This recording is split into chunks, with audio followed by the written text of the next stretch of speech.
Datuk Seri Muhammad Syafiee Apdal menafikan ada menyatakan kononnya berupaya menyelesaikan masalah tiga serangkai iaitu jalan raya, elektrik dan air dalam masa setahun.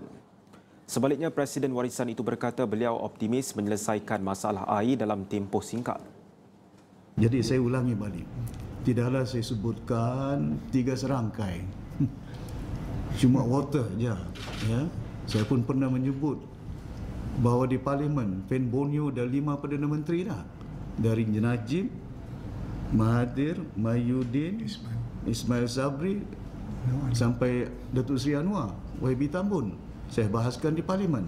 Tak selesai-selesai pun keadaan pada hari ini. Dan saya tidak pernah tamatkan ini kontraktor Pen Borneo. Yang saya tamatkan PDP yang ada.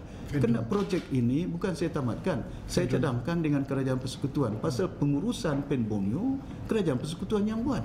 Jadi kita yakin bahawa rancangan dan susunatur yang kita lakukan pada hari ini kita mampu untuk mengatasi masalah keperluan rakyat.